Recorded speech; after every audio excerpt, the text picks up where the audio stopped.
कृष्णार्पितकल्पार्थाय शुद्धज्ञानैकमूर्तये निर्मलाय प्रशान्ताय दक्षिणामूर्तये नमः। निधये सर्वविद्यानां भिषजे भवरोगिणां गुरवे सर्वलोकानां दक्षिणामूर्तये नमः।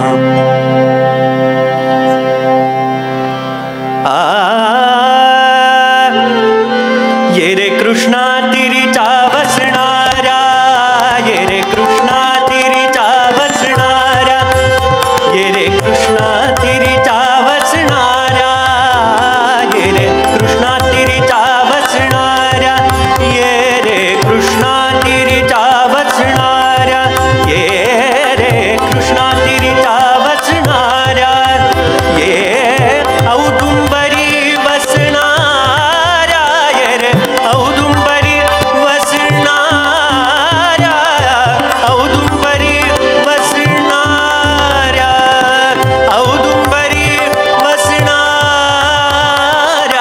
औदुंबरी बसणाऱ्या, ये रे औदुंबरी बसणाऱ्या, ये रे कृष्णा तिरीचा बसणाऱ्या, ये रे कृष्णा तिरीचा बसणाऱ्या, कृष्णा तिरीचा बसणाऱ्या।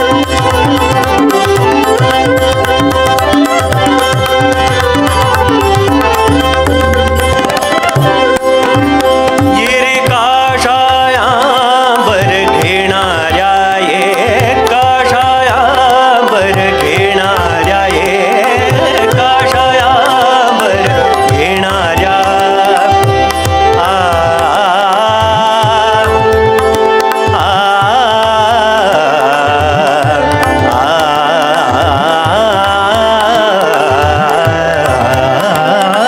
काशायांबर घेणाऱ्या, ये काशायांबर घेणाऱ्या, ये पायी पादुका घालणाऱ्या, पायी पादुका घालणाऱ्या, पायी पादुका घालणाऱ्या, पायी पादुका,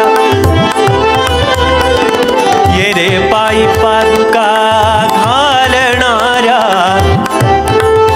ये रे भस्मोद्धूलन करणाऱ्या, ये रे भस्मोद्धूलन करणाऱ्या, ये रे भस्मोद्धूलन करणाऱ्या, ये रे भस्मोद्धूलन करणाऱ्या, ये दंडकमंडलू घेणाऱ्या, ये रे दंडकमंडलू घेणाऱ्या, ये रे दंडकमंडलू घेणाऱ्या, ये रे कृष्णा तिरीचा बसणाऱ्या, कृष्णा तिरीचा बसणाऱ्या, कृष्णा तिरीचा बसणाऱ्या।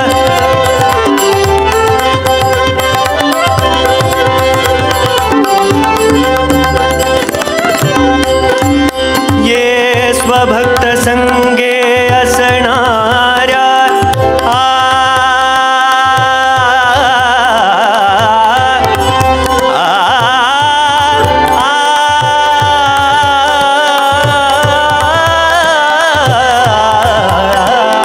स्वभक्त संगे असणाऱ्या, स्वभक्त संगे असणाऱ्या, ये रे स्वभक्त संगे असणाऱ्या,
ईश्वर ईश्वर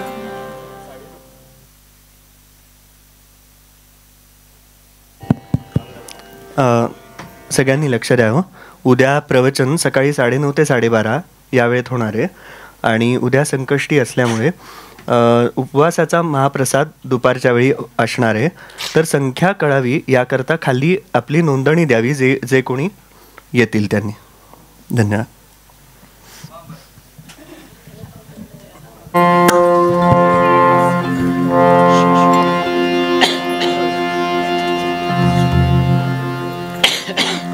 हरे राम राम राम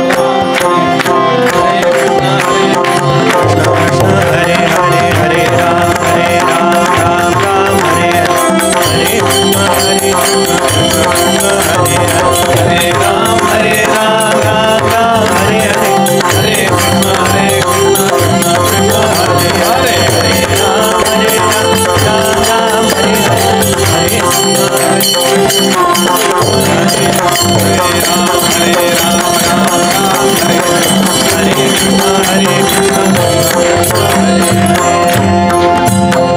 जय जय रघुवीर समर्थ तुला मागतो रामदासा दयाळा विनाकारणे रे आता कृपाळा घडो भक्ती तुझी असे त्वा करावे समर्था मला पूर्ण वैराग्य द्यावे नभो वासना विषयी होऊ देऊ परद्रव्य लेखो या तृण भाऊ असे वृत्तीमध्ये त्वावसावे समर्था मला पूर्ण वैराग्य द्यावे असो कामा क्रोध चांडाळ पापी नको मद क्रूर रूपी मना कल्पने पासूनी सोडवावे समर्था मला पूर्ण वैराग्य द्यावे सदा सर्वदा शांती विरक्ती राहे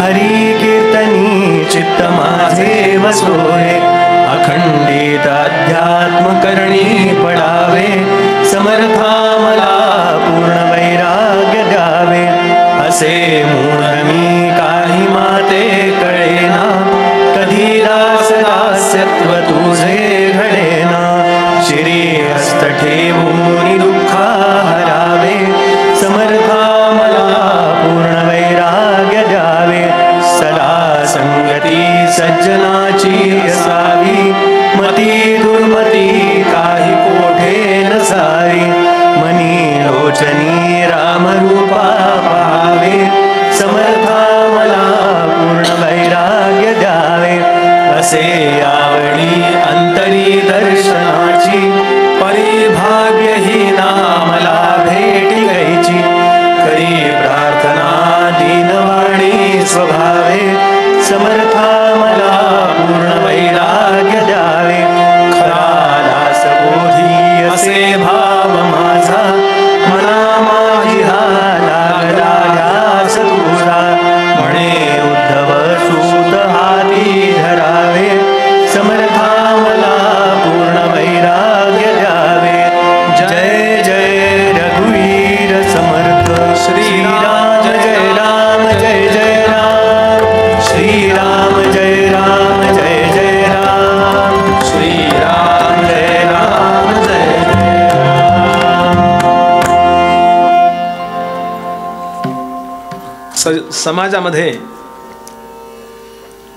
संतांना आणि आपल्या संस्कृतीला अपेक्षित असणारी सात्विकता सज्जनता लाभावी आणि प्रसृत व्हावी एवढ्यासाठी परिवार नावाची संस्था गेली अनेक वर्ष काम करते. इतकी लहान लहान मुलं अरे हॅमिंग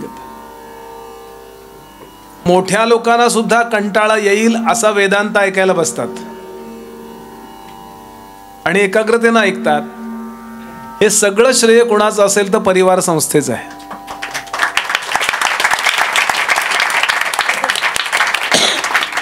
पण एवढ्यावरच न थांबता जास्तीत जास्त मुलांपर्यंत हे आणि अशा प्रकारचे सगळे पवित्र संस्कार जावेत आणि सध्याची पिढी ज्या गोष्टीला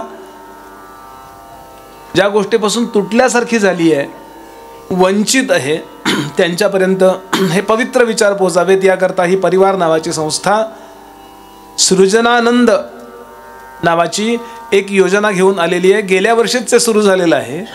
सृजनानंद म्हणजे काहीतरी निर्माण केल्याचा, विधायक उत्तम असं काहीतरी उत्तम निर्माण केल्याचा आनंद. आणि याकरता अतिशय अप्रतिम असा एक कोर्स फक्त लहान मुलांकरता. कितव्या वर्षी हा कोर्स सुरू होतो? 4.5व्या वर्षी. म्हणजे मी निश्चित बसणार आहे यात. लहानपणापासून सुरुवात झाली ना की ती गोष्ट मुरते. काय काय शिकवलं जातं याच्यामध्ये? फक्त 2 दिवसच त्यांचं शालेय शिक्षण सुरू ठेवायचं तिकडं. फक्त 2 दिवस मुलांना इथे पाठवायचं, सोमवार आणि गुरुवार. हे सोमवार आणि गुरुवार मीटिंग करता दिलेत का? सोमवार आणि गुरुवार 2 दिवसच ते क्लासेस आहेत. काय काय शिकवलं जातं? पहिली गोष्ट योगा शिकवला जातो. मुलं फिट पाहिजेत हो, त्यांचे प्राण फिट पाहिजेत, त्यांची हाडं फिट पाहिजेत, त्यांचे मसल्स फिट पाहिजेत. आणि ही फिटनेसची व्यवस्था मला वाटतं सत्यम आणि त्याची टीम घेते आहे. आणि तो उत्तम, आत्ताच तो योगामध्ये PhD झाला आहे. एम ए करतोय. कुठं आता इतका वेळ इथं बसला होता. आणि काय फिटनेस आहे बघा त्याचा. त्यांनी मला परवा गेल्या वर्षी नमस्कार केला, असा उभा राहिला माझ्याकडे पाठ करून, आणि असा नमस्कार पूर्ण असा केला. म्हटलं मला नाही, मी साधा करतो. खूप ग्रेट आहे त्या विषयात. म्हणून योगामध्ये मुलांनी महान व्हायचं असं व्हावं असं वाटत असेल तर आपण या संस्थेशी संपर्क करा. एक मुद्दा. दुसरा म्हणजे वाद्यांमधल्या तिन्ही गोष्टी, ताल, स्वर आणि नृत्य, हे आणि विविध प्रकारची वाद्य मुलांनी शिकावीत असं वाटत असेल तर याच्यामध्ये या. आणि नंतरचा शेवटचा मुद्दा, यांचं डिवाइन ब्लेसिंग, ज्याला दैवी कृपा व्हावी वाटत असेल तर याच्याकरता त्या मुलांकडून चांगल्या प्रकारचं स्तोत्र पठण करून घेतलं जातं. मगाशीच पाहिलं आपण, विष्णू सहस्त्रनाम इतकं खणखणीत म्हणतात ही मुलं. हे संस्कार बाहेर मिळत नाही आहेत. म्हणून आपल्याला किंवा आपल्या अनुषंगिक कुणाला जर याच्यामध्ये आपल्या मुलाला, नातवंडाला जर घालायचं असेल तर आपण किती तारखेनंतर आपला हा 16ला समारोप आहे. उद्या 17ची 1 तारीख आवरावरील ठेवा. 18 तारखेनंतर भेटा. वेळ 5:30 ते 8 या वेळात प्रत्यक्ष भेटा स्वप्नाताईंना आणि त्यांच्या टीमला, की हो आम्ही आहोत इंटरेस्टेड. आणि लगेच जमलं नाही तर फोनवर संपर्क करायचा असेल तर फोन नंबर लिहून घ्या. परिवारचाच नंबर आहे हा, 93 59 66 25 67. 9359 66 2567. संपर्क करा आणि आपल्या मुलांना सगळ्या अर्थानं पवित्र बनवण्याकरता, सगळ्या अर्थानं सामर्थ्य संपन्न बनवण्याकरता असं काहीतरी एक त्यांच्याकडे ठेव असली पाहिजे की मुलं स्वतःचा तर उद्धार करतीलच, स्वतःचा तर विकास करतीलच, पण ते जिथे जातील देशात परदेशात त्या लोकांना उपयोगी पडतील असं या मुलांना खऱ्या अर्थानं परिवाराचं सुख द्या. परिवार कशाला म्हणतात हे त्यांना लक्षात, कारण मुलांना पाहिजे हो हे. बरं, आम्ही गडावर वर्ग घेतो, गेली अनेक वर्ष वर्ग घेतो. मुलं येतात ना त्यावेळेला रडतात, आता सामोसे नाहीत, अमुक नाही, आणि 4, 5, 7 दिवस राहतात आणि नंतर जाताना रडतात, आम्ही इथं कायम राहू इच्छितो. आम्ही गडावर वर्ग घेतो, हे वर्ग कायमचे आहेत इथे. आम्ही गडावर थोडे म्हणजे 7 दिवस 8 दिवस वर्ग घेतो आणि इथे वर्ग कायम आहेत. आणि आपल्या मुलांची, नातवंडांची काळजीच विसरायची, फक्त आणून सोडायचं, न्यायला यायचं, तेवढं फक्त बघा. ट्रॅफिकची काळजी तुमची तुम्ही करा, कारण ते काही आपल्या ताब्यात नसतं. पण बघा, मला जेव्हा हे कळलं त्यावेळेला मला जरा द्वेष वाटला या मुलांचा. मला लहानपणी मिळालं नाही हो हे, तर मी आज केवढा तयार झालो असतो असं वाटतं मला. सांगायचा भाव असा, मिळालेली उपलब्धी याचा उपयोग करून घ्या ही आपल्याला तळमळीने विनंती करतो. सृजनानंद नावाची जी योजना परिवार आपल्याकरता घेऊन आलं आहे, जास्तीत जास्त लोकांनी आपल्या मुलांना, नातवंडांना, मुलींना याच्यामध्ये थोडासा वेळ त्यांना द्यायला लावा. म्हणजे त्यांचीच काळजी मिटेल. तुम्ही जी त्यांची काळजी करता काय होईल ती निश्चिंत मनानं आपण आपला प्रपंच करू शकतो असं इथे म्हणतो आणि इथेच विरमतो. आपला विषय सुरू करूया. श्रीराम जय राम जय जय राम, श्रीराम जय राम जय जय राम. श्रीराम जय राम जय जय राम.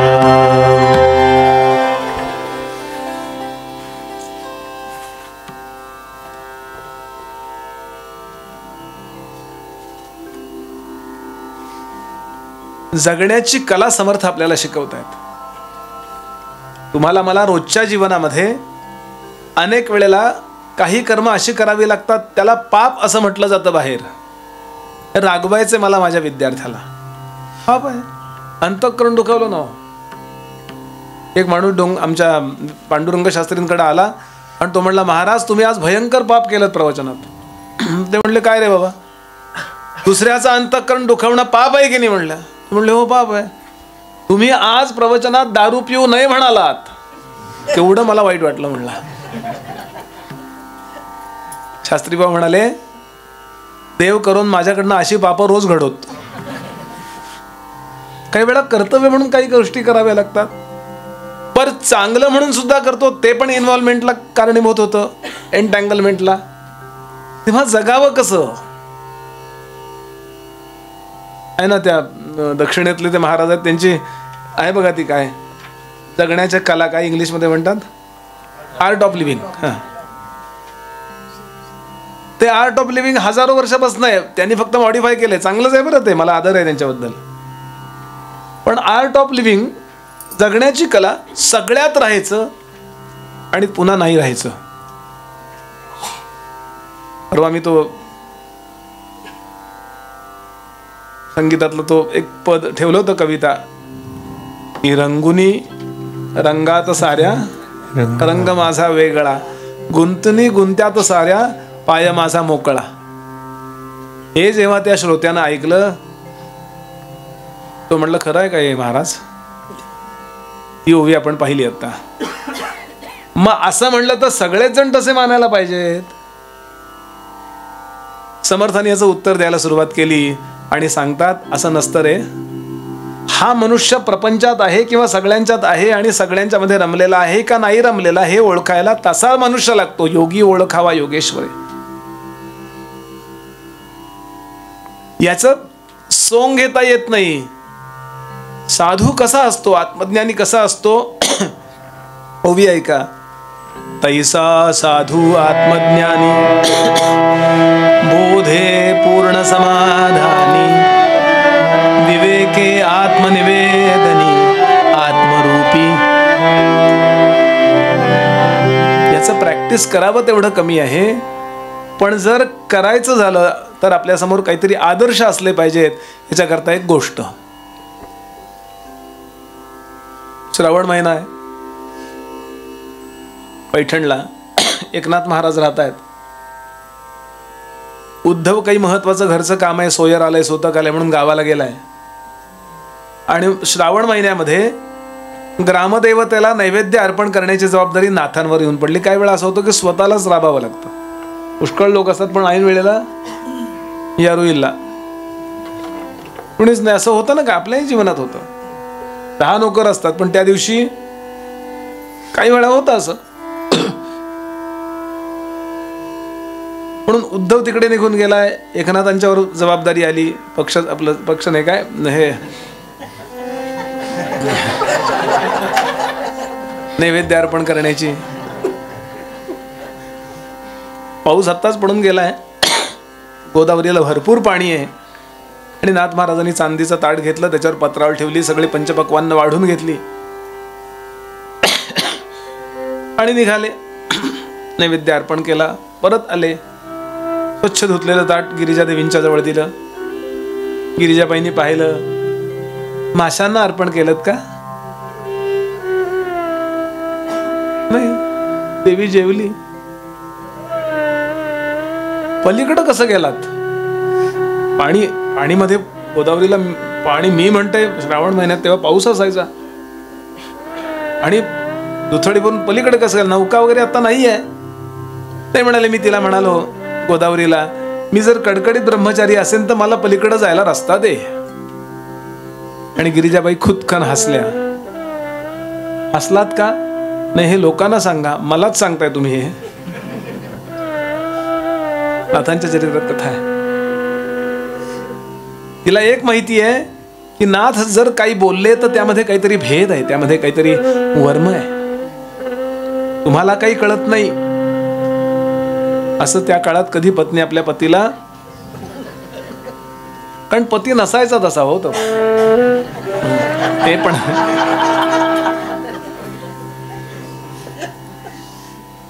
मला याचं मर्म समजावून सांगा.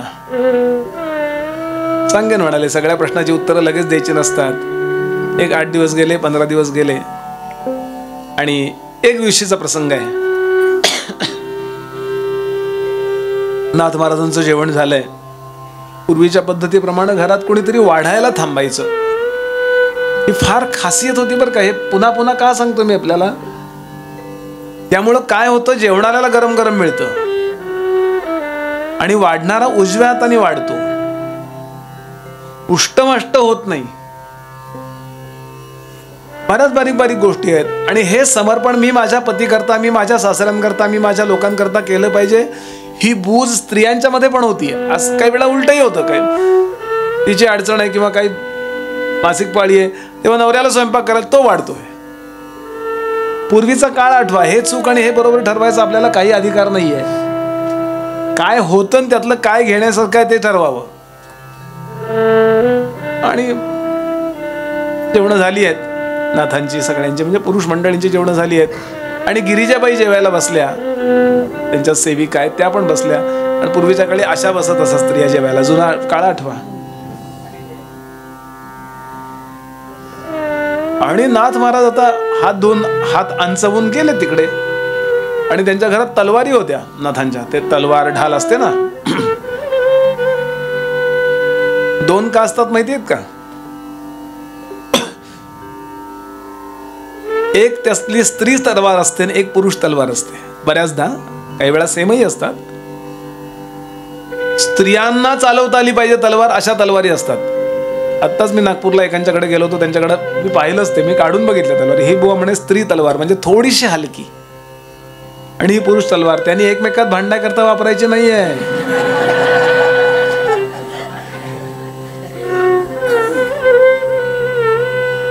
एक तलवार घेतली त्यातली,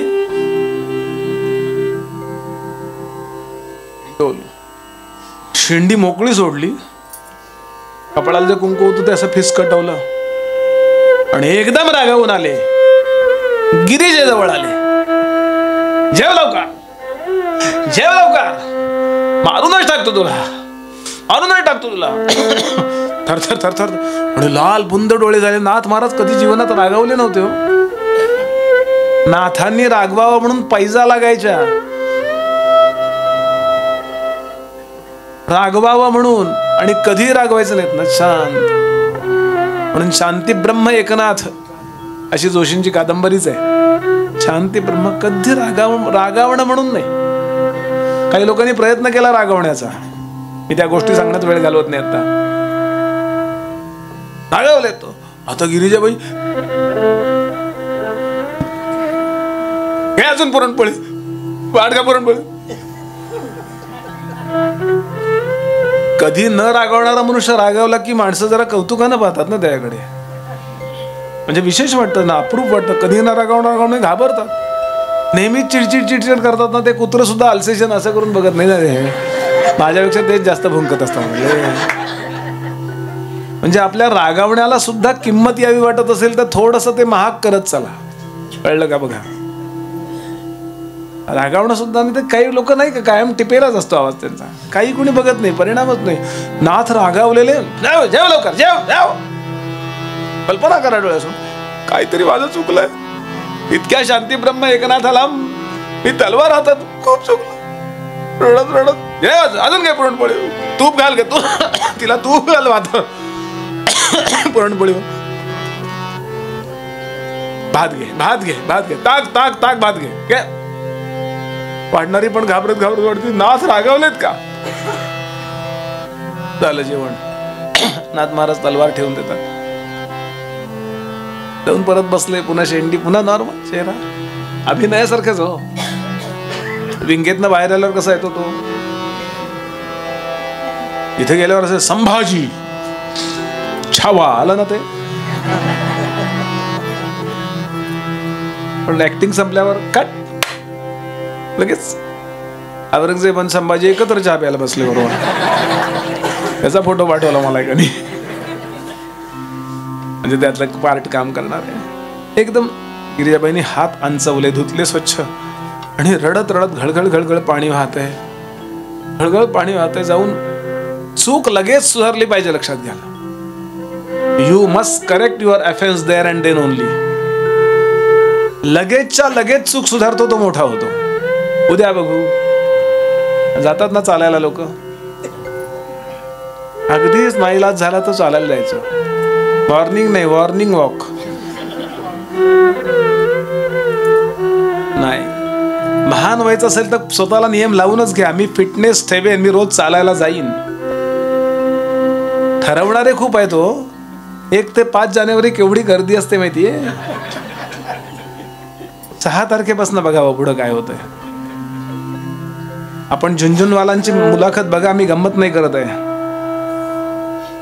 आपले आदरणीय मोदीजी ज्यांना भेटले, इन्व्हेस्ट करता कसे, तुमची इन्व्हेस्टमेंट बरोबर कसं जमतं या कंपनीत, बरोबर केवढ्या, म्हणजे आपण लिहू शकणार नाही एवढा आकडा, एवढे श्रीमंत. पण ते म्हणले एका बाबतीत मी हारलो, मी फिटनेस कधी टिकवला नाही. भरपूर पैसे आहेत पण ते उपभोगायला माझं शरीर फिट नाही, आणि अटॅक येऊन गेले. समर्थ आग्रह करतात फिटनेस ठेवा. कुठलीही चूक, मी एकच नाही, गिरिजाबाई विचार करतायत, माझं काय चुकलं, माझं काय चुकलं, चुकलं काय, का बरं तलवार, का बरं डोळे एवढे लाल, का बरं एवढा राग. नाथ महाराज बंगईवर झोका घेत बसलेत, असा झोपाळ्यावर, लवंग तोंडात. गिरिजे पहिला आवाज, पोळ्या किती खाल्ल्यास ग, मोजल्या नाही. गुळ बरोबर पडलाय ना, कळलं नाही. ताक आंबट होत, माहित नाही. काय बोलतीयस, पुरणपोळ्या तू खाल्ल्यास ना, तुला माहित नाही. नाही, किती खाल्ल्या माहित.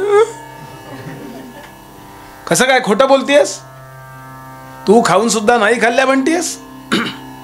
तू भात खाऊन सुद्धा ताक आंबट होतं का नव्हतं माहित असं म्हणतीयस, खोटं बोलतीयस. माझं लक्ष तुमच्या तलवारीकडे होतं. That's it. हे तुझ्या प्रश्नाचं उत्तर आहे. सगळे साधू संत, सगळे आत्मज्ञानी लोक संसारात आहेत असं दिसतं, तुमच्या माझ्यासारखे व्यवहार करतात असं आपल्याला वाटतं, पण त्यांचं लक्ष परमात्म्याकडे असतं अखंड. ते आपल्यात नसतात हो. असं होतं की नाही, आपण व्यवहारात दिसतो सगळ्यांच्या मध्ये, पण आपण कुठेतरी वेगळ्या ठिकाणी गेलेलो असतो मनाने. एक्झॅक्टली संत हेच करतात. तैसा साधू आत्मज्ञानी बोधे पूर्ण समाधानी, विवेकी आत्मनिवेदनी आत्मरूपी. आणि याला उदाहरण दिलंय, बीज भाजले उगवेना. भाजलेलं बीज सुद्धा साध्या बीजासारखंच दिसतं बऱ्याचदा. वस्त्र जळाले उकलेना, ओघ निवडिता निवडेना गंगेमध्ये. वेगळा नाला आला आणि गंगेमध्ये गेला आणि गंगारूप झाला, आता काढता येईल का. बीज भाजलं, आता ते उगवेल का. तुकोबाने हेच उदाहरण दिलंय ना, बीज भाजुनी केली लाही, बीज भाजुनी केली लाही, बीज भाजुनी केली लाही, बीज भाजुनी केली लाही, बीज भाजुनी बीज भाजुनी केली लाही, बीज बीज भाजुनी केली, बीज भाजुनी केली लाही. आम्हा जन्म जन्म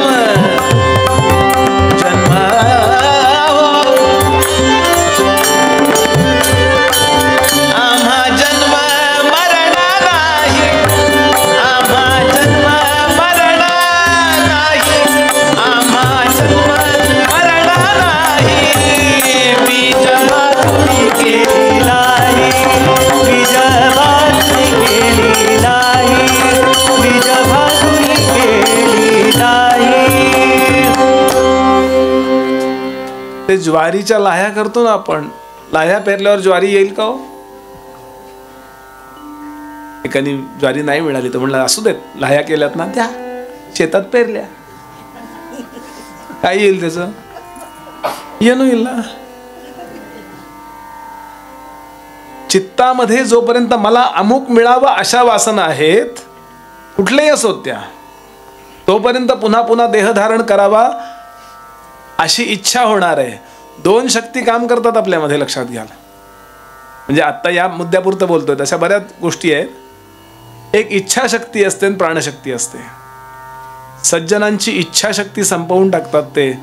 प्राणशक्ती जोपर्यंत, आता पूर्वीचा जो देह आहे तोपर्यंत त्यांचं ते प्रारब्ध राहतं, आणि देह पडल्याबरोबर, देह पडायच्या आधीच त्यांना साक्षात्कार झालेला आहे, आणि त्याचा परिणाम नवीन काही त्यांना इच्छाशक्ती त्यांनी बंद केल्यामुळं त्यांना नवीन देह धारण करावा लागत नाही. याला म्हणतात जन्म मरणाच्या परंपरेतनं सुटका. आणि ते सहज असतं. याला उदाहरणं खूप दिली आहेत समर्थांनी. सुवर्ण नव्हे लोखंड, सोन्याला परीस लावला एकाने, परिस्पर्श केला आणि आता त्याचं सोनं झालं, आता परत लोखंड होईल का? बरं, साधूस जन्म थोथांड, अज्ञान प्राणी जडमूड तयास हे. म्हणजे ना, अंधास काहीच न दिसे तरी ते लोक आंधळे कैसे, सन्नपाते बरळत असे सन्नपाती. ज्याला भ्रम झालाय त्याला माहिती नसतं मी भ्रमात बोलतोय, नाही तर भ्रम नाही म्हणता येईल ना. दुसरं उदाहरण दिलं, जो स्वप्नामध्ये भ्याला तो स्वप्न भये वोसणाला, ते भये जागत्याला केवी लागे. स्वप्नात वाघोबा दिसला, घाबरला हो. काही वेळा होतं ना असं. अहो घाबरला म्हणजे थरथरतात माणसं, रडतात, म्हणजे बाहेरच्या त्यांच्या दृष्टीने ते रडत असतात. हे काय झालं तुला म्हणतो ना आपण. काही वेळा असं छोटंसं काहीतरी बाधा होते बघा, काय करायचं, एक कानफटात द्यायची, ते निघून जातं लगेच.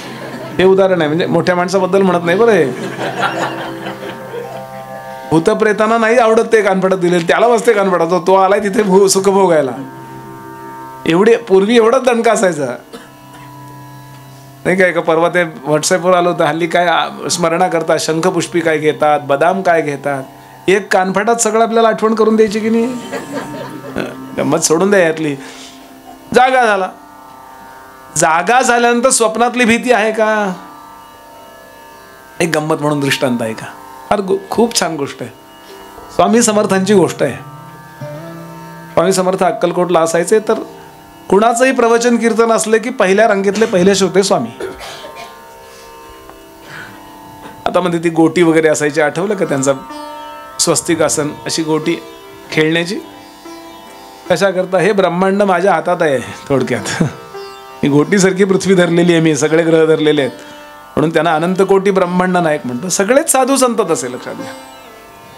आणि काल ज्यांचं मी नाव घेतलं, टिळकांनाही सिनियर असणारे विष्णुबुवा ब्रह्मचारी प्रवचनाला यायचे. अप्रतिम वेदांत सांगायचे, खूप अधिकारी होते बरं.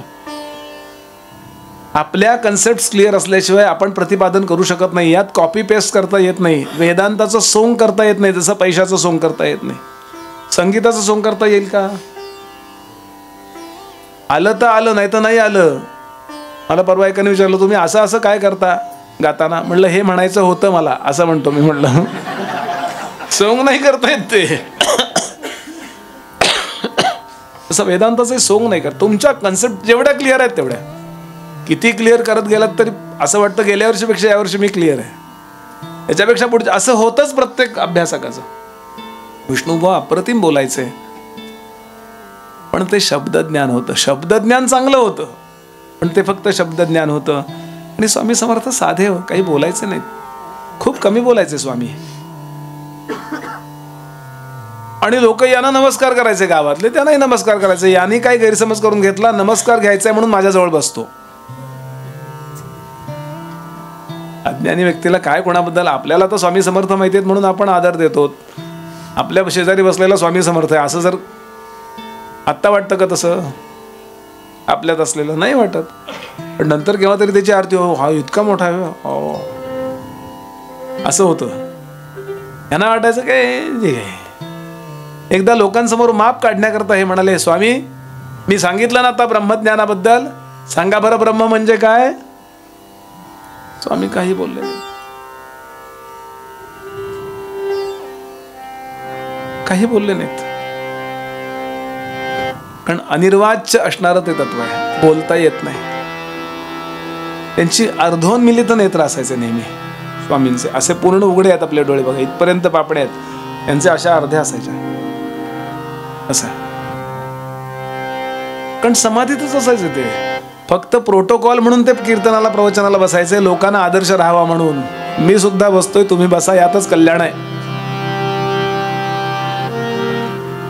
परिपक्व सिद्ध सुद्धा कथेला जाऊन बसतो का? सामान्यांनी बसावं म्हणून. आणि यातच कल्याण आहे, लक्षात घ्या. खूप लोक मुलांबद्दल मुलींबद्दल अमक्याबद्दल तक्रार करतात. तक्रार करण्यापूर्वी विचार हा करा, मी त्यांना चांगले संस्कार दिलेत का? काय मला अधिकार आहे? मी फक्त त्यांना पैसे मिळवायला शिकवलं. डिप्रेशन मध्ये जातात पोरं, का जातात? त्यांना दमून खेळायला शिकवलं का मी? त्यांना कधी ज्ञानोबांच्या पालखी समोर नेलं का? असू देत गर्दी, कर पालखीला नमस्कार, कर त्या पादुकांना नमस्कार, बस कीर्तनाला. आपण या सगळ्या गोष्टी खेडवळ वगैरे मानतो. काय गंमत आहे समाजाची.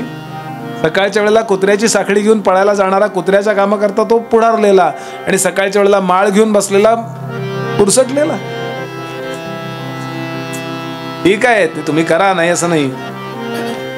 पण विश्वाला निर्माण करणारं जे तत्व आहे ना, ते फार लांबचा विचार झाला. एखाद्या अवताराचं नाम घ्या, हा सोपा, हरिमुखे म्हणा, हरिमुखे म्हणा, आणि बी स्ट्रॉंग अबाउट दॅट. खूप स्ट्रॉंगली विचार करा, हेच खरं आहे. नाही तर ज्ञानोबांनी कशाला सांगितलं असतं.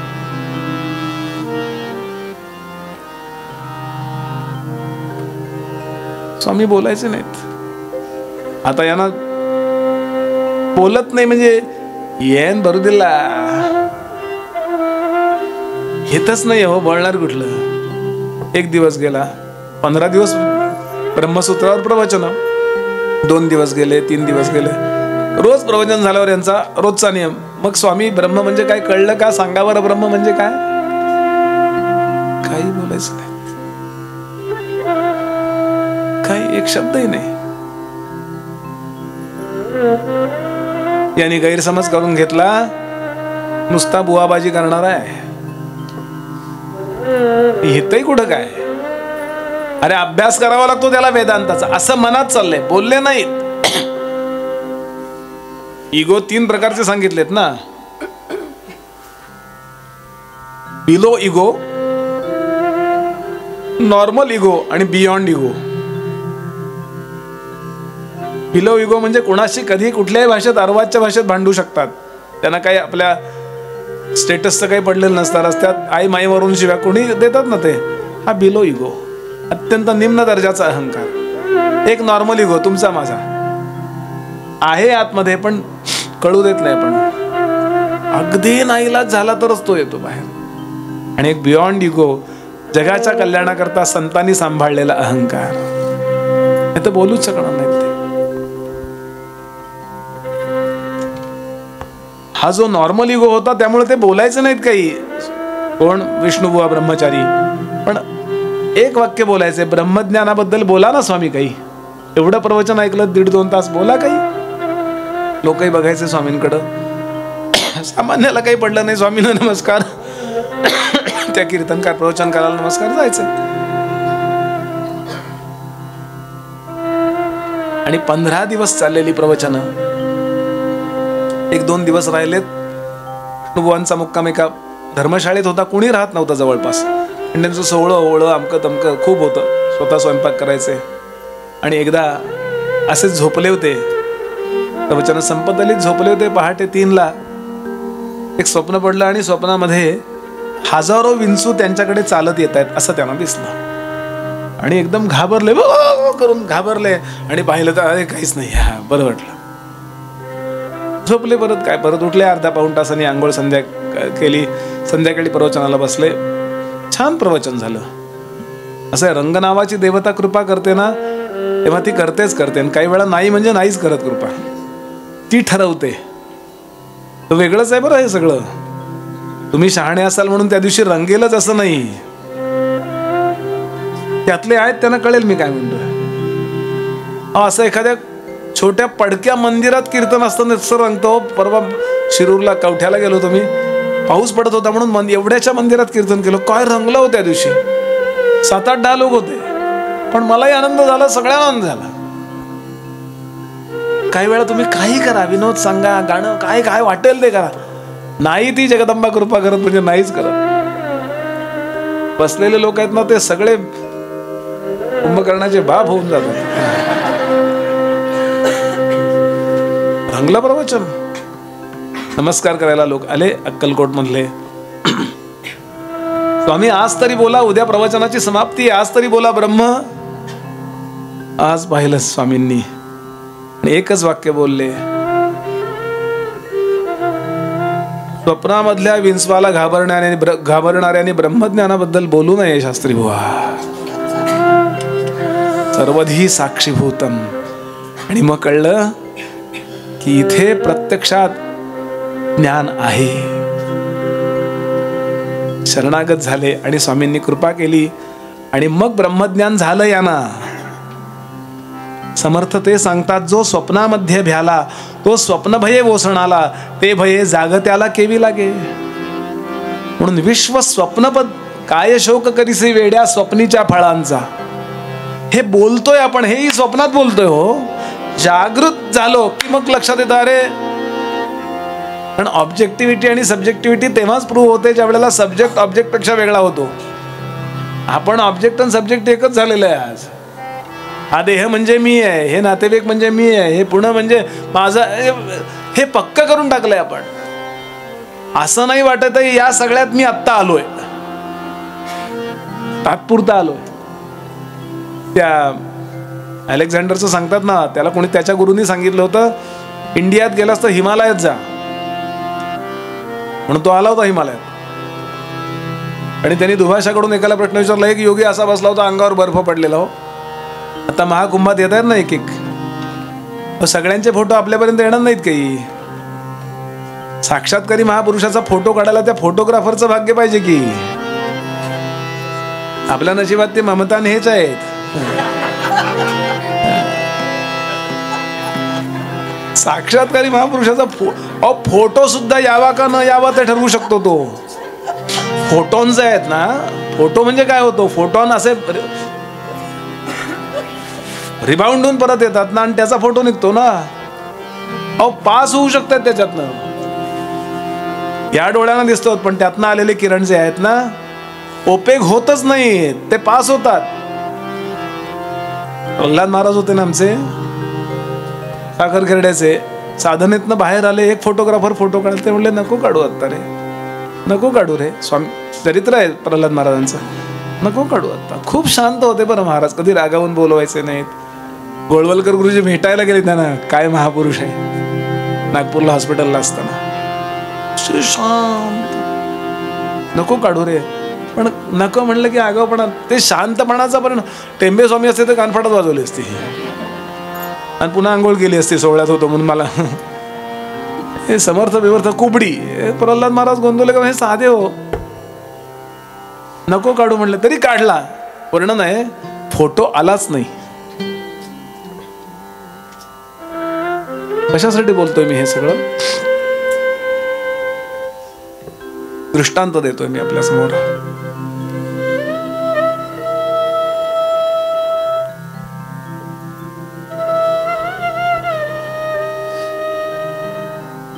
एका साधू समोर उभा राहिला आणि दुभाषाकडून प्रश्न विचारला, I am king, king of the world, what do you want? हिमालयात आलाय तो अलेक्झांडर. असे आडवा पडला होता तो महापुरुष. बर्फ पडलाय, ऊन पडलंय. पुन्हा पुन्हा विचारला प्रश्न, काय पाहिजे, काय पाहिजे तुम्हाला? मी राजा आहे जगाचा. बघितलंच नाही. बऱ्याच वेळानं त्यांनी आग्रह केल्यावर सांगितलं, बाजूला हो, ऊन येतंय, ते आड उभा राहू नकोस घोड्यावरून, बाजूला हो, ऊन अडवू नकोस, ऊन दे माझं मला परत. इम्प्रेस झाला, काही नको. आम्हाला जर मुख्यमंत्र्यांचा फोन आला, बुवा तुम्ही कीर्तनकार म्हणून एक अर्ज भरून द्या, तुम्हाला काहीतरी चालू करतो, पेन्शन बिन्शन, लगेच कामं टाकून आम्ही लिहित बसू की नाही? नको. त्यानं प्रश्न विचारला की where is your furniture, where is your furniture. तुमचं साहित्य ठेवायचे कारण एकटे होते हो, अंगावर कपडा नाही, नुसते असे बॅग नाही, छोटीशी तरी पाऊच पाहिजे की नाही. 2 तासाच्या प्रवचनाला जाताना माणसं केवढ्या बॅगा घेऊन जातात. ही गरम पाण्याची बाटली, ही गार पाण्याची बाटली, ही शुगर कमी झाली तर बाटली, ही अमक्याची बाटली. 2 तासाच्या प्रवचनाला केवढा व्याप असतो. आणि यानं आयुष्यात काही नाही. Where is your furniture. साधूंनी त्याला प्रश्न विचारला, व्हेअर इज युअर फर्निचर. तुझं फर्निचर कुठे, नुसता घोड्यावर आलाय. तो म्हणला आय एम पॅसेंजर, मी नुसता इथं प्रवासी म्हणून आलो इथे. त्यांनी सांगितलं आय एम ऑल्सो पॅसेंजर. आपण तात्पुरते आलोय पृथ्वीवर. समर्थ म्हणाले, अरे तू समर्थाचे श्रीमंताचे लेकरू, त्या परमात्म्याचे अंश आहोत. अभिमाने घेतला संसारू, अभिमान टाकीता पहिलं पारू पावसील बापा. आत्ता फक्त तात्पुरते आपण इथं, लक्षात घ्या. या देहामध्ये आहोत आणि या देहाच्या रूपाने जगात आहोत. समर्थ सांगतात, एकदा हे कळलं की माणसाला या जगातल्या सगळ्या गोष्टींचा अवास्तव जो प्रभाव आहे तो बंद होतो. आणि त्यावेळेला करून आकरता हे पॉसिबल होतं, शक्य होतं. पुढचं उदाहरण दिलंय, मुळी सर्पाकार देखील. मुळी होती, काही काही वेळा मुळ्या उघड्या पडतात ना, आणि वाटलं लांबनं साप आहे. मुळी सर्पाकार देखील, एक भ्याला एके ओळखिली. एक जण घाबरला, एके ओळखिली. दोघांची अवस्था लेखिली सारखीच कैची. काय समर्थांच्या उभ्या आहेत. हाती धरिता ही डसेना, हे एकाच भासेना, तरी ती त्याची कल्पना तयासीच बाधी. हातामध्ये जरी ती मुळी घेतली तरी चावणार नाहीये, हे कुणाला माहिती आहे. मुळी आहे, त्याला मुळी आहे असं कळलंय त्याला. आणि ज्याला साप आहे त्याला वाटतं अरे, घाबरतो ना तो. प्लसिबो इफेक्ट म्हणतात हो याला. नाथांच्या भागवतात एक दृष्टांत आहे. 2 मित्र प्रवासाला निघाले होते. आता दुपारची वेळ आली, त्यांनी ते काय भाकरी पिठलं काय आणलं होतं, झुणका, तो खाल्ला. झोप यायला लागली दोघांना. प्रवासात होते, पूर्वी चालत प्रवास, जंगलात ना प्रवास, आंब्याचं झाड बीड होतं. तर त्यातल्या त्यात त्यांनी हे करून घेतलं, पाला बिला टाकला आणि दोघेही झोपले, घोरायला लागले. दुपारच्या झोपेचा वेगळा आनंद असतो. त्याकरता इथेच जन्माला यावं लागतं. गंमत सोडून द्या, असं काही नाही, जगात सगळे लोक असो. मध्यंतरी न्यूझीलंडच्या एका मोठ्या सायंटिस्टनं शोधून काढलं, दुपारी जर अर्धा तास विश्रांती घेतली तर हार्ट अटॅकचा शक्यता 50-60% कमी होते. पण रिलॅक्स होतं हार्ट तेव्हा. म्हटलं आमच्या पुणेकरांनी किती वर्षापूर्वी शोधून काढलंय हे. तरुणांनी झोपू नका बरं, लहान मुलांनी नाही. 50 ओलांडल्या त्यांच्याकरता आहे. झोपले. एक जण कुशीवर वळला, इतक्यात बरोबर त्याच्या पाठीला बरोबर मध्ये काहीतरी जोरात चावलो. तो आय आय आय आय करून उठला. हाही उठला. महाभयंकर काळा डोंग्या नाग होता एवढा. तो सळकन पळाला. हा मागं बघेपर्यंत नाही, त्याला दिसला नाही नाग, पण यानं ओळखलं. हा घाबरेल म्हणून त्यानं म्हणलं काही नाही, छोटासा किडा होता, पळाला. हो का म्हणलं, जाऊ दे. परत 15 मिनिटं झोपला, गेले. झालं सगळं, काय कामं केली, अमकं केलं तमकं केलं, परत गेले. 6 महिने गेले, त्याला काही झालं नाही. ढम्म. मनाला कळलं नव्हतं ना काय प्रॉब्लेम आहे. आणि 6 महिन्यानंतर यानं त्याला सांगितलं, आठवते का तुला दादा, त्या दिवशी आपण गेलो होतो, तो महाभयंकर काळा डोंग्या नाग होता, 10चा आकडा होता. हो का म्हणला, आणि मग मेला म्हणे तो. नाथांनी उदाहरण दिलंय, या संसाराला तुम्ही खोटं माना की संसारातल्या सुखदुःखांचा परिणाम बंद होतो. आणि आपल्याला अनुभव नाही, मला काय अनुभव आहे, मी बोलतोय. विश्वास सद्गुरूंच्या वचनावर ठेवा, ते म्हणतायत म्हणून.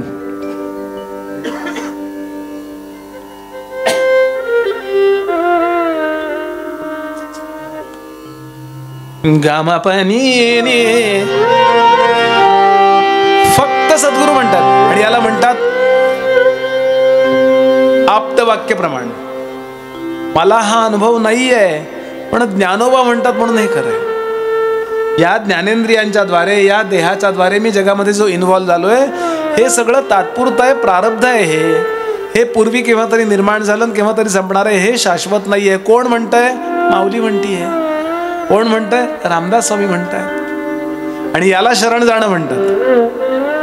शरण जाणं म्हणजे फक्त अभिषेकाची पावती करणं नव्हे. शरण जाणं म्हणजे गुरुपौर्णिमेला पाकिट देणं नव्हे. त्यांच्या सांगण्याप्रमाणे वागणं याला शरण जाणं म्हणतात. एका हिंदी संतांनी छान सांगितलं परवा, हम भगवान को तो मानते हैं लेकिन भगवान की नहीं मानते. म्हणून बेळगाव पासून जवळ बाळेकुंद्री नावाचं क्षेत्र ज्यांच्यामुळे प्रसिद्धीला आलंय, ते पंत महाराज सांगतात, एकदा तुम्ही त्यांना शरण जा, म्हणजे ते म्हणतील ते ऐका बस. ते चुकीचं सांगणारच नाहीत, म्हणूनच ते आहेत ना. आणि सगळं चुकीचं सांगतो तो मी आहे. दिल्ली के हम मालिक है. अरे तुझ्या देहाचा तू मालक नाहीयेस. उद्या सकाळी तुला होणार की नाही तुझंच माहित नाहीये. म्हणून मी गमतीनं नेहमी म्हणतो टिंगल कराय करता, जगामध्ये जी व्हिक्टरीची खूण आहे ती आपल्याकडे कशाची आहे? आता काय म्हणाले पंत महाराज? शरण जाता श्री गुरु पायी, शरण जाता श्री गुरु पायी, जन्म मरण उरले नाही, जन्म मरण उरले नाही, जन्म मरण उरले नाही, जन्म मरण जन्म मरण उरले नाही. तीर्थ प्रसाद पडता मुखी, तीर्थ प्रसाद पडता मुखी, प्रसाद पडता मुखी,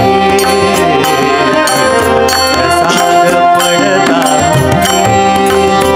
नाही उरली कर्मे बाकी, नाही उरली कर्मे बाकी, माझा मीच झालो पायी, माझा मीच झालो पायी, जन्म मरण उरले नाही, जन्म मरण उरले नाही, जन्म मरण उरले नाही.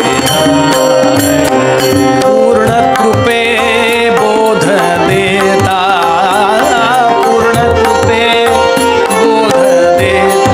3 चरण आहेत, ऐका.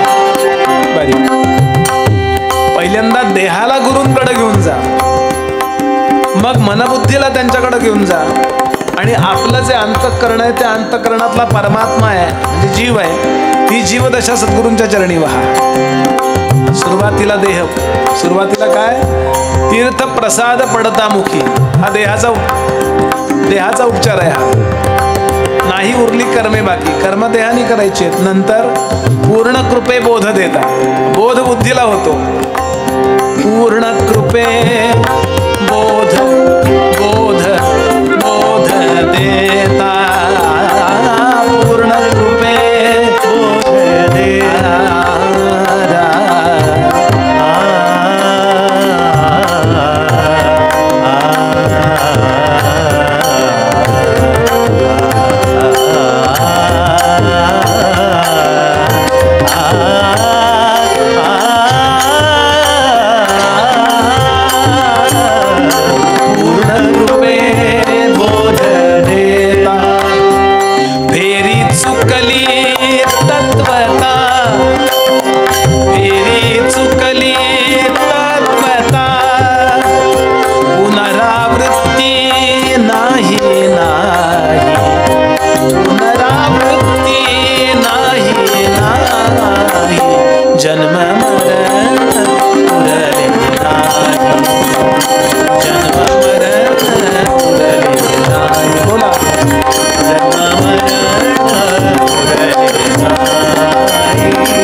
नित्य नाचत, दत्त भजनी नित्य नाचत,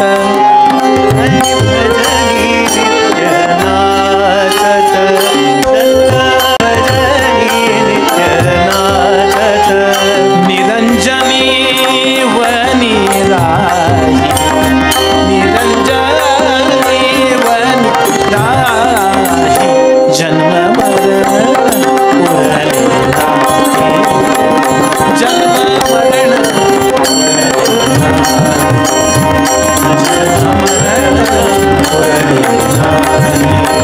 उरले नाही, उरले नाही. असा तबला असेल तर जन्म मरण उरेल का? सगळ्याच कलाकारांकरता अतिशय उत्तम व्हायोलिन, ऑर्गन तर काय, सगळ्यात वयोवृद्ध ज्ञानवृद्ध किती लोकांना ऐकलंय, किती लोकांचं ऐकलं असेल ना. म्हणजे आमच्या गमतीनं बोलतो, तुझंच काय तुझ्या बापाचं वाजवलंय, एवढा अधिकार सगळ्यांचा आहे. आई मुलगा छान तयार होतोय, सगळ्यांना धन्यवाद देतो. पंत महाराज सांगतात, जोपर्यंत अनुभव येत नाही तोपर्यंत गुरुवाक्यावर विश्वास ठेवा. गुरुवाक्यावर विश्वास ठेवल्यावर अनुभवापर्यंत जातो. श्रद्धेने मला नाही माहिती, पण ते सांगतात. आपण एक्स मानतो म्हणजे काय हो, अमुक अमुक कंसामध्ये वरती 2 अमुक अमुक इज इक्वल टू एक्स. म्हणजे काय, गणित सुटेपर्यंत ते गणित सोडवत राहायचं, यालाच साधना म्हणतो ना.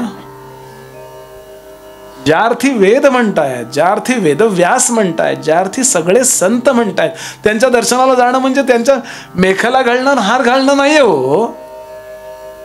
तुम्ही त्यांना काय मेखला घालताय? विश्व ज्याच्यातून निर्माण झालं ते सद्गुरू आहेत. तेव्हा तरी आचार्यांची परापूजा वाचून बघा. ते म्हणाले, पूर्णस्यावाहनं कुत्र. जो पूर्ण आहे त्याचं आवाहन कसं शक्य आहे? 16 उपचार सांगितलेत त्यांनी. पूर्ण आवाहन म्हणजे इकडे ये रे जरा, आवाहन म्हणजे इकडं नाही आहे तिकडे आहे त्याला म्हणू शकतो. जो इकडे आहे तिकडेही आहे त्याला कोण आवाहन करणार? सर्वाधारस्य चासनम, सगळ्याचा आधार आहे, त्याला कुठलं आसन देणार? आसन बसणाऱ्यापेक्षा मोठं लागतं ना, नाहीतर प्रॉब्लेम येतो. खुर्चीत बसलं जरा एक मजबूत काम, खुर्ची कासव खुर्ची होती, थोड्या वेळाने असं खाली असे चारी पाय असे झाले. मुद्दा काय की त्याला कुठला आपण आसन देणार? परापूजा केव्हा तरी वाचून बघा. आचार्यांनी लिहिलेली परापूजा टाका, येईल तुम्हाला. गुगलवर हल्ली इतकं सोपं झालंय माहितीये का, गुरु गणेश आणि लक्ष्मी एकत्र म्हणून गुगल.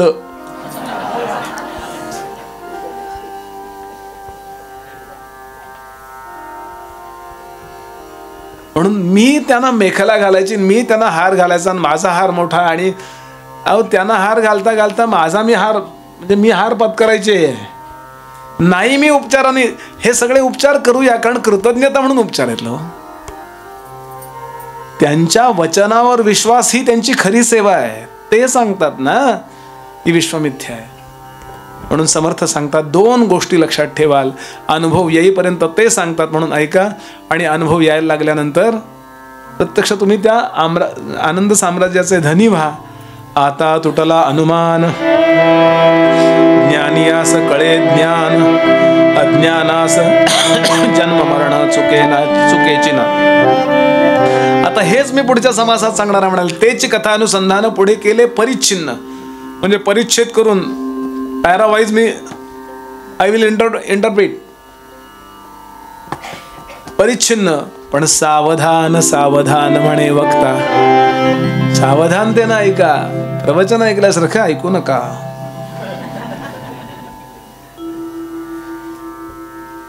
कशा करता? हा विषय भागवतात येतो सुरुवातीला. सावधानता शृणू. ज्ञानेश्वरीमध्ये पण येतो. ज्ञानेश्वर महाराज तर काय म्हणतात, क्षमा करा, परी अवधान एकले दिजे. माऊलींची होय, परी अवधान एकले दिजे, मग सकल सुखासी पात्र होईजे. हे प्रतिज्ञोत्तर माझे उघड ऐका. छातीवर हात ठेवून बोलतात. ज्ञानोबांचा हा स्वभाव नाहीये बरं. तुकोबा बोलतील असे, पण ज्ञानोबा ऐका बरं बाळानो, आळू माळू प्रेमळ म्हणून ती माऊली आहे हो. तुकोबा एकदम कठोर. तुकोबांचे वचन एक एक ऐकायला लागलं ना की बापाची काठी म्हणजे समजावून सांगणे आईकडे असतं. बाळा अभ्यास केला, तुला छान लाडू करून दे ना, शेंगदाण्याचा कुटाचा गुळाचा लाडू करून देते, अभ्यास करशील तासभर. बापाची भाषा ही नसते. नापास झालं तर कार्ट्यात तंगड म्हणून होता दिन. हे तुकोबांचे अभंग असत, कठोर आहेत हो, समर्थ कठोर आहेत. सांगायचा भाव असा की माऊली म्हणाली, परी अवधान एकले धीजे, फक्त लक्ष द्या, मग सकल सुखासी पात्र. सगळी सुख तुमच्या घरी वळगती, लोळतील. कुठलं यातलं सुख घेऊया, हे घेऊया का हे घेऊया, इतकं. पण सावधानतेनं ऐका. माऊली म्हणाली, समर्थ म्हणाले, भागवत म्हणाले, इथे सावधान म्हणे बघता. आता बोलायला आरंभ होतो, थोडं भजन करूया आणि हा समाज बघून थांबूया.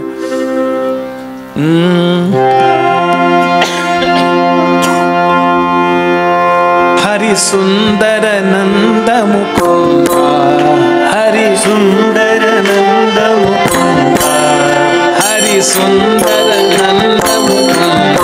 बोलिए हरी सुंदर नंद मुकुंदा. हरि नारायण हरि ओम, हरि नारायण हरि ओम, हरि नारायण हरि ओम, हरि नारायण हरि ओम.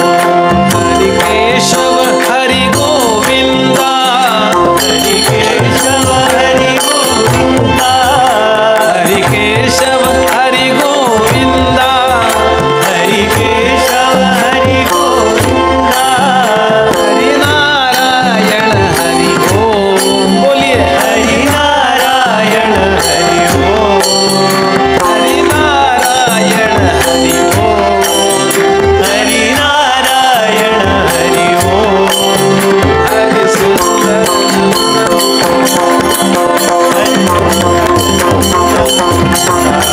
हरि सुंदर हरि हरि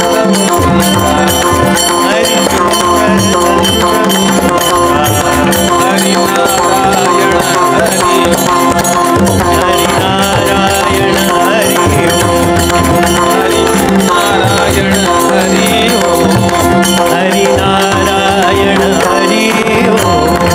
वनमाली मुरलीधारी, बोलो वनमाली मुरलीधारी, वनमाली मुरलीधारी, वनमाली मुरलीधारी.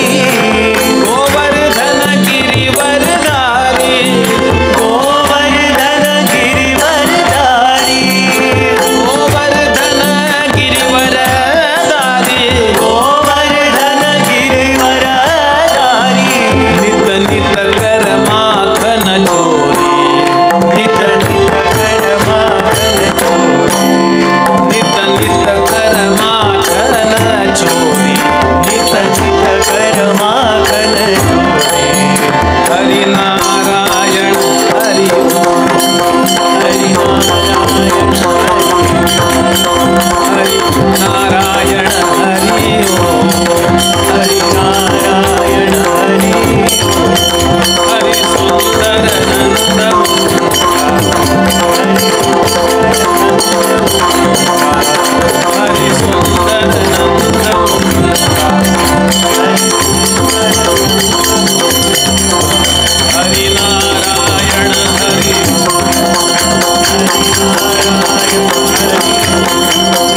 हरि नारायण हरि हरि नारायण हरि.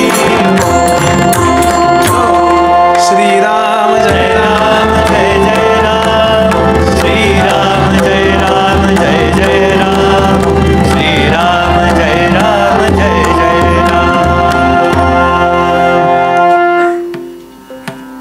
कल्याण स्वामी विचारतात, महाराज हा अनुभव यावा वाटत असेल, प्रपंचातला असो नाही तर परमार्थ, प्रपंचात सामर्थ्य संपन्नतेचा अनुभव यावा वाटतो की नाही आपल्याला. तबला वाजवतात खूप लोक, पुलं गमतीनं म्हणायचे, तबला वाजवतो का मांडी खाजवतोय कळत नव्हतं म्हणलं. असं फरक कळतो की नाही सांगा? काही फार मोठ्या प्रतिपादनाची गरजच नाही हो. काही लोकांच्या त्या कुठल्याही प्रपंचातलं असं नव्हतं परमार्थ कृतीमध्ये सामर्थ्यच नसतं. ओवीच आहे पहिली. पृथ्वीमध्ये लोक सकळ एक संपन्न, एक दुर्बळ, एक निर्मळ, एक वोंगळ, काय निमित्त? काही लोकांचं घर आवरलेलं नसतं. म्हणजे इतकं नसतं.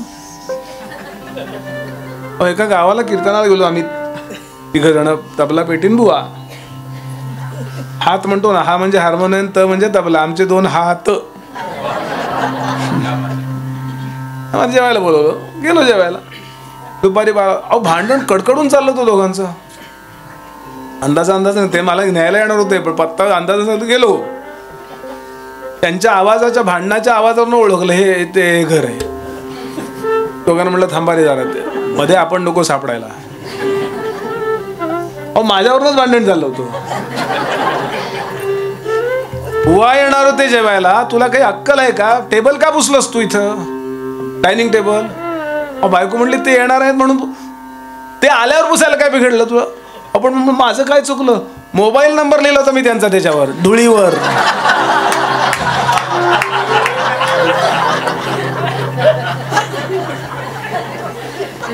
समर्थ म्हणाले, हाय असं का होतं?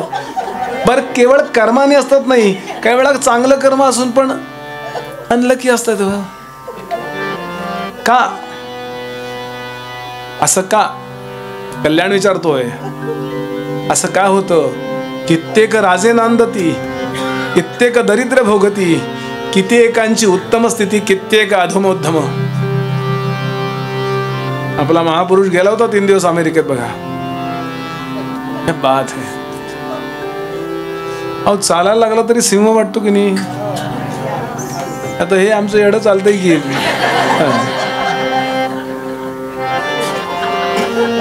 भारत जोडो यात्रा, तडपडलं ते 2-4 बोललं की राग येतं म्हणून प्रवचन झालं. मी कधी बोलत नाही, प्रवचनात सोडणारच नाही. आपलं चालणं असेल, आपलं बोलणं असेल, आपली कॉन्फिडन्स लेवल असेल, आपल्याला यश असेल, अपयश आलं तरी अपयश पचवण्याची ताकद असेल. कसं असतं म्हणले हे? कल्याण विचारतो, ऐसे काय निमित्त झाले हे माझं पाहिजे निरूपिले, याचे उत्तर ऐकेले पाहिजे श्रुती. मगासचं जे वर्णन चाललंय ना, करून अकर्ता योगी ब्रह्मज्ञानी ते असो किंवा व्यवहारातलं यश असो, तात्पुरतं यश महत्वाचं नाही. आयुष्यभर अपयश सुद्धा यशात बदलता आलं पाहिजे. दुःख सुद्धा सुखात बदलता आलं पाहिजे. हे सामर्थ्य बरं ते आपल्यातच आहे हो. ते काय तिकडून नाही, बारामतीहून येणार नाही हो, आपल्यातच आहे. सचिन तेंडुलकर 10वीत नापास झाला होता, आठवत असेल आपल्याला. आणि त्यानंतर 10 वर्षानंतर त्याचा धडा 10वीला होता. क्या बात आहे. म्हणून मला आदरणीय रतनजी टाटांचं वाक्य खूप आवडतं. बरोबरच निर्णय घ्यावा, कधी चुकू नये, करेक्ट निर्णय घ्यावा. या वाक्यावर माझा अजिबात विश्वास नाही म्हणले. घेतलेला निर्णय बरोबर होता हे ठरवण्यावर माझा विश्वास आहे. याकरता सामर्थ्य संपन्नताच लागते हो. समर्थ सांगतात याला कारण काय? हे सकळ गुणापाशी गती, सगुण भाग्यश्री भोगिती, अवगुणास दरिद्र प्राप्ती, यदर्थी संदेह नाही. लोकमान्यांना मंडालेच्या तुरुंगात डांबलं. एखादा रडत बसला असता की नाही, मला सोडा, निदान प्रचारापुरतं तरी सोडा. काय अहो, त्या महापुरुषांनी 1 वर्षात गीता रहस्य लिहून काढलं. अहो ते कागद जप्त केले इंग्रज सरकारने, पेन्सिलीने लिहिले होते. 2 कविता आपल्या कोणी जप्त केलं तर काय होईल आपलं? लोकमान्य म्हणाले कागदावरच जप्त कराल, इथलं कसं कराल? पुन्हा लिहून काढलं. आपत्तीचं इष्टापत्तीमध्ये रूपांतर करून घेण्याचं सामर्थ्य आपल्यातच आहे, समर्थ म्हणाले. म्हणून आपल्यामध्ये ते सद्गुण आले आहेत. आणि याकरता एक महत्वाचा सद्गुण सांगतात, कुठली गोष्ट नेटकेपणानं आणि नेमकेपणानं करायची असेल तर ज्ञान प्राप्त करून घ्या. एक उदाहरण सांगतो मी आपल्याला. आपण कलाकार आहात, समजा आता या काही व्हायोलिन वाजवत आहेत किंवा हा पेटी वाजवतोय, तुम्ही सतरंजा घालत घालत किंवा आपल्या गुरुजींकडं या वाद्यांची तयारी करत करत करत मोठे झाले असाल ना, तर प्रत्येक पावलाला कॉन्फिडन्स असेल की नाही. माईक लावायचं काम केलंय तुम्ही, सतरंजा घालायचं काम केलंय, खुर्च्या ठेवायचं काम केलंय, श्रोता म्हणून ऐकायचं काम केलंय, आणि मग इथे येऊन बसलाय.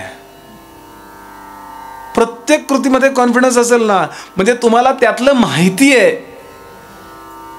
त्या गोष्टीतली माहिती आपला कॉन्फिडन्स वाढवते. समर्थ काय प्रॅक्टिकल असतील. जाणता तो कार्य करी, नेणता काहीच न करी, जाणता तो पोट भरी, नेणता भीक मागे. आमचा प्रोग्राम ठेवता का?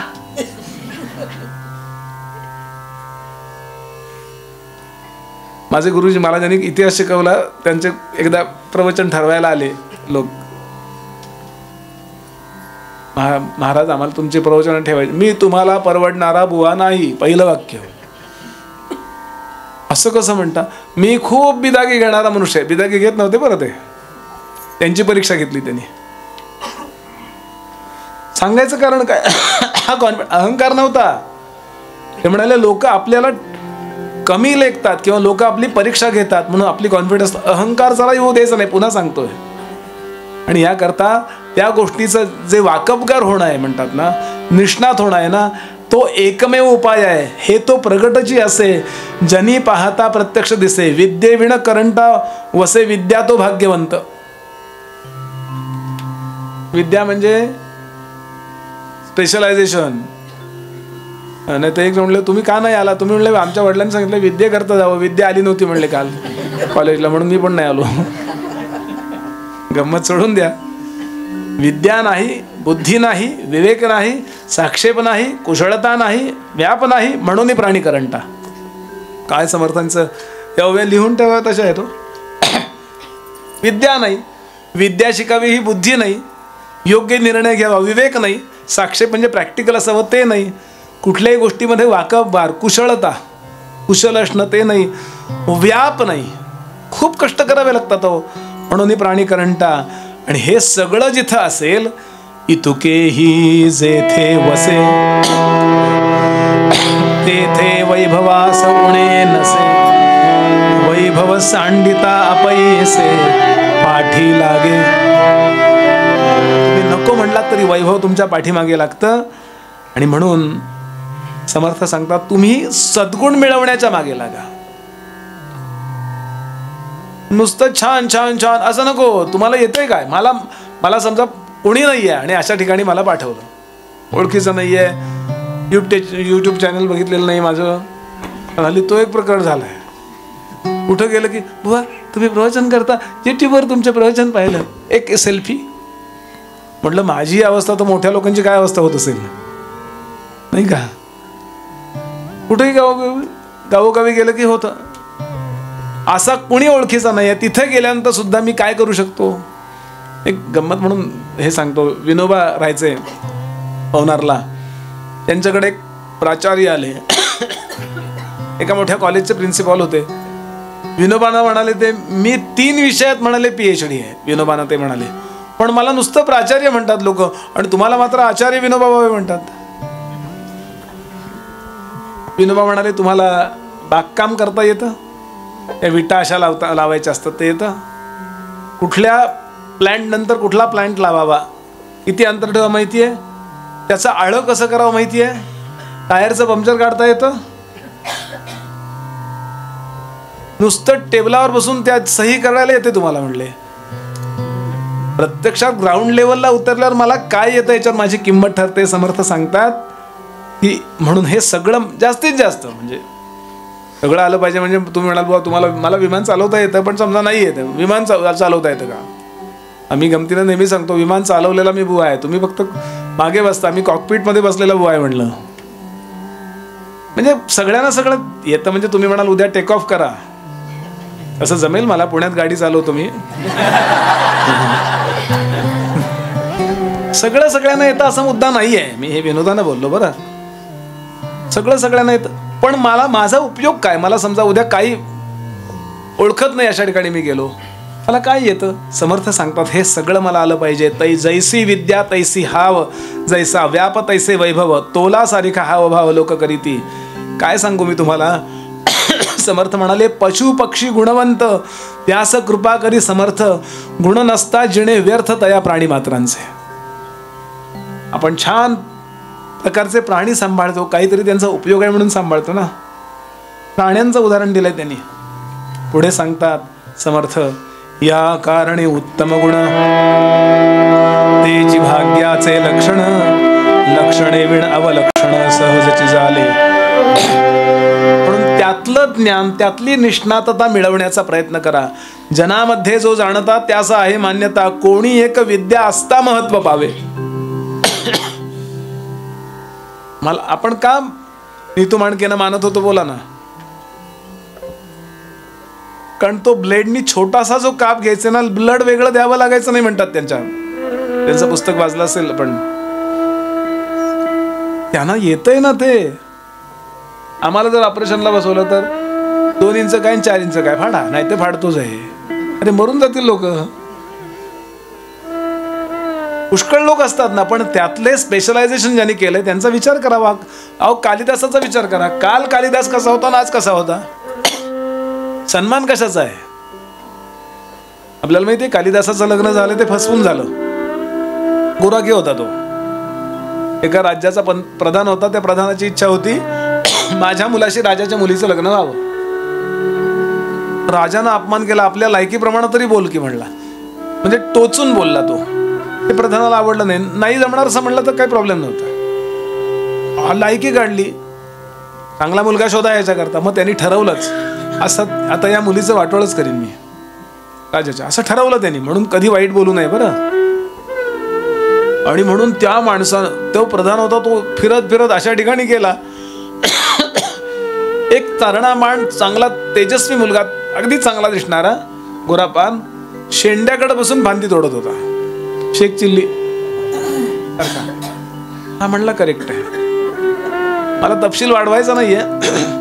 युक्ती प्रयुक्तीनं त्याला आणलं. बाबा रे असं आहे असं आहे, करशील का तू काम. तो म्हणला पण ही म्हशी कोण राखणार सगळ्या. तो म्हणला मी करतो व्यवस्था. आणि 15 दिवस महिनाभर त्याला ट्रेनिंग दिलं.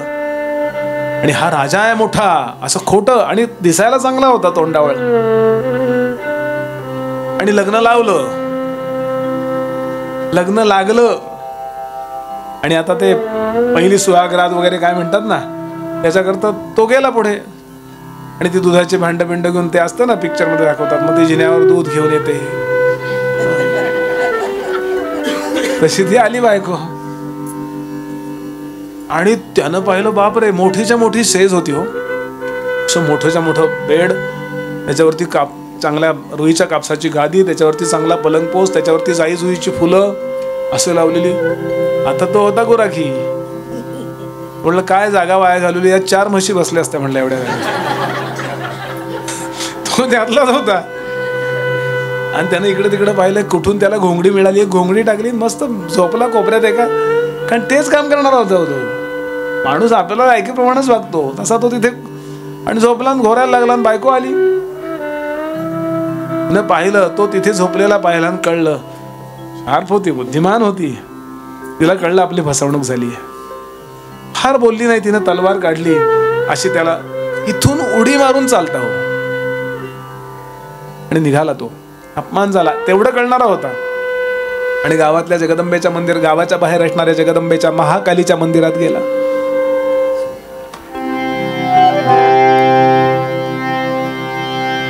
खूप वाईट वाटलं त्याला. त्यानं आपली जीभ कापली आणि जगदंबेच्या पायावर वाहिली. मी काय मागं लागलो होतो का भैरव? मी काय मागं लागलो होतो? माझी काय इच्छा होती? सगळ्या बाजूने माझी फसवणूक झाली आहे. आई जगदंबे, एका स्त्रीने माझा, कोणी अपमान करू नये, पण स्त्रीने माझा अपमान केला, काय करू मी? म्हणून काय विचारता हो? जगदंबा पावली ना त्याला. नाथांनी वर्णन केलंय कशी ही कशी पावते कधीच कळत नाही, पण पावते. कशी कळेना, कशी कळेना, कशी कळेना, आज अचानक झोपडीत आली.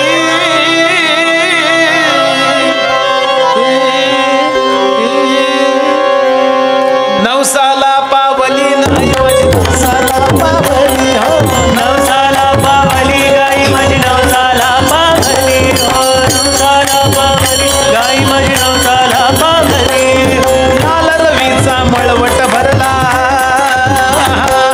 लाल रवीचा मळवट भर सोन केशरी शालू सर लाल रवीचा मळवट भर सोन केशरी शालू सर नक्षत्रांच्या कवड्या गुंफुनी माळ गळा घातली नक्षत्रांच्या कवड्या गुंफुनी माळ घातली नवसाला नवसाला पावली गाई माझी नवसाला पावली नवसाला पावली गाई माझी नवसाला पावली हृदयाचा चौरंग मांडला हृदयाचा चौरंग मांडला वरी बैसविले जगदंबे हृदयाचा चौरंग मांडला वरी बैसविले जगदंबे ओले श्रीफळ देता ओटी दया घनी हासली ओले श्रीफळ देता ओटी दया घनी हासली नवसाला उदे नवसाला पावली गाई माझी नवसाला पावली नवसाला पावली गाई माझी नवसाला पावली नवसाला पावली गाई माझी नवसाला पावली चिंध्या जळल्या झाला उघडा चिंध्या जळल्या झाला उघड पूर्ण पेटला प्राण काट चिंध्या जळल्या झाला उघड पूर्ण पेटला प्राण काट एका जनार्दनी एका जनार्दनी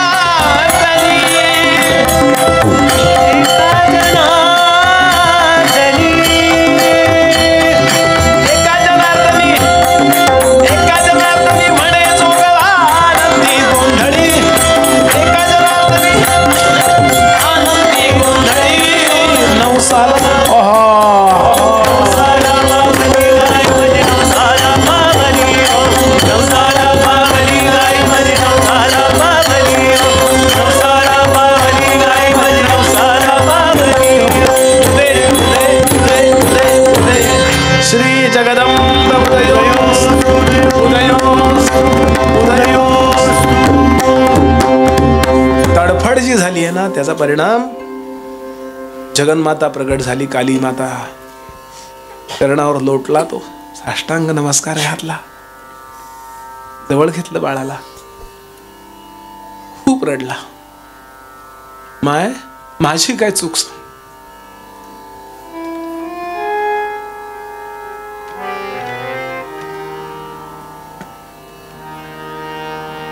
कल्याण पाहिजे ना तुला तू त्या मागचा विचार करू नकोस याच मंदिराच्या वरती मोठं वाचनालय आहे वेदांपासून सगळी पुस्तकं आहेत जा पहाट होईपर्यंत ज्या ज्या पुस्तकाला स्पर्श करतील त्यातलं सगळं ज्ञान तुझ्यात येईल ठीक आहे आई पण तुझी कृपा मला अखंड आजपासून मी तुझा दास आहे कालिदास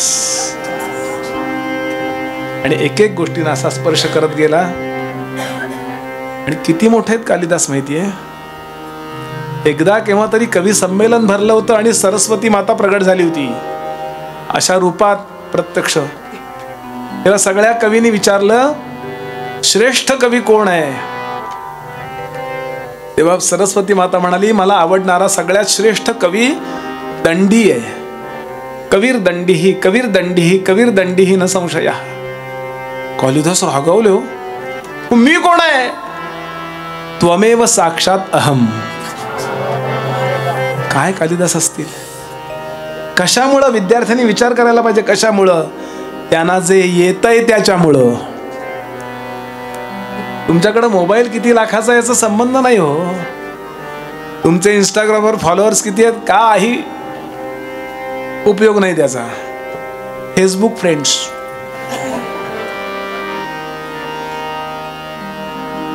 एक भिकारी होता भिकारी श्रीमंत बाई चालू अरे बाळा तुला कुठेतरी बघितल्यासारखं वाटतंय मॅडम आपण फेसबुक फ्रेंड ना कशा बरोबर वागतोय आपण समर्थ सांगतात नाही प्रपंच अथवा परमार्थ जाणता तोची समर्थ नेणता जाणीजे व्यर्थ निष्कारण.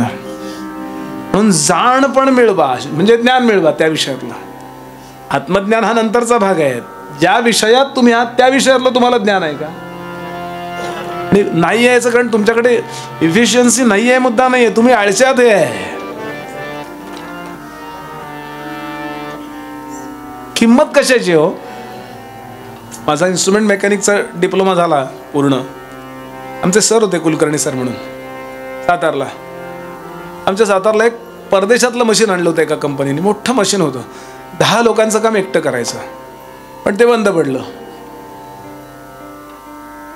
त्यांचे इंजिनियर्स प्रयत्न करतात, ते चालूच होईना हो. आमचे सर फार प्रयोगशील होते, कुलकर्णी सर आहेत अजून ते. त्यांना निरोप आला कॉलेजमध्ये की सर तुम्ही जरा मशीन बघायला याल का? आमच्या इन्स्ट्रुमेंट मेकॅनिक्स जे आहेत ना त्याच्यामध्ये एक कोर्स आहे छोटासा की तुम्ही पाहिलेलंही जे मशीन नाही तेही तुम्ही कसं दुरुस्त करू शकता, असं एक स्वतंत्र हे आहे, त्याची थिअरी आहे. तर म्हणले चल रे सुमंत म्हणून हाक मारायचे मला. सुमंत त्यांच्याकडे MAT होती तेव्हा, 30-35 वर्षापूर्वीची गोष्ट सांगतोय. बस ते टूल बॉक्स घे म्हणले चल. सगळं त्यामध्ये मल्टीमीटर पासून कॅलिबर सगळं म्हणजे एका छोट्या टूल बॉक्समध्ये सगळं. आणि आता जाऊन पोहोचलो आम्ही तिथे. सरांनी मशीनला प्रदक्षिणा घातली आत्ताच्या भाषेत, म्हणजे फिरून पाहिलं, त्याची माहिती वाचली ती लिहिलेली. खडक खडक त्याचं ते असं असतं, ते त्याचा जो स्विच असतो ते सगळं करून पाहिलं. ते म्हणले तुम्ही सगळे इंजिनियर्स, तो मालक उभा, 10 मिनिटात मशीन सुरू होईल. तो खुशच झाला. 4-5 दिवसात त्याचं लाखो रुपयाचं नुकसान झालं होतं मशीन बंद पडल्यामुळं, कारण प्रोडक्शनच बंद पडलं ना. आणि काही नाही, सरांनी सांगितलं अमुक अमुक मला वस्तू द्या. आधी मल्टीमीटर घेतला, चेकिंग केलं कुठं किती व्होल्टेज आहे काय आहे. आणि ते म्हणले आज शिर, उजवी बाजू उघड. मोठं मशीन होतं असं. हा, आणि ये बाहेर आता तू. मी छोटा होतो म्हणून मला. आणि आतमध्ये ते फक्त असे झोपले. एक मोठा हातोडा घेतला, हॅमर दे म्हणले, आणि एका विविक्षित ठिकाणी त्यांनी ठक ठक ठक असं 3दा मारलं. आणि बाहेर आले, सुरू झालं मशीन. सर किती पैसे झाले? 1000 रुपये त्यावेळेला, म्हणजे आता 10,000 रुपये असं समजा. सर हे 2-3 ठोके मारण्याचे 10,000 रुपये नाही, त्याचे फक्त 5 रुपये. पण ते कुठं कसं मारायचं याच्या ज्ञानाकरता 995 रुपये. म्हणून समर्थ सांगतात ही गोष्ट फार महत्वाची आहे. आपुले स्वहित न कळे जना, तेणे भोगिती यातना, ज्ञान नेणता अज्ञाना अधोगती. माया ब्रह्म जीव शिव सार असार भावा भाव, जाटिल्या वेण म्हणजे जाणल्याशिवाय होते वाव जन्म मरण.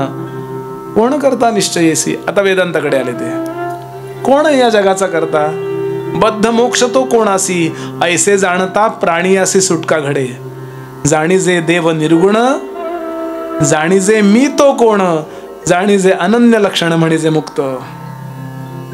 आणि अप्रतिम ओवी मला हे दासबोधातलं महावाक्य वाटतं, जी महावाक्य म्हणून ज्या ओव्या मला वाटतात. मध्यमात भैरवी. न जाणता कोटीवरी, न जाणता कोटीवरी, साधने केली परोपरी, तरी तो मोक्षास अधिकारी होणार नाही. जाणून घ्या, थोडंसं साधन सुद्धा आपल्याला वाकबगार व्हायला कारणीभूत ठरतं. आणि ते थोडंसं नेमकं नेटकं साधन सांगतात, त्यांना गुरु असं म्हणतात. हे विद्यागुरु असोत नाही तर परमार्थातले सद्गुरू असोत. म्हणून गुरुची किंमत त्याकरताच आहे हो. नाही तर सगळं ज्ञान आहे की गुगलवर पडलेलं. बघा की डाउनलोड करून लोणचं तरी करता येतं का बघा. ते होईल काहीतरी, आपला नवरा गप्प बसून खाईल, काही इलाजच नाही त्याला.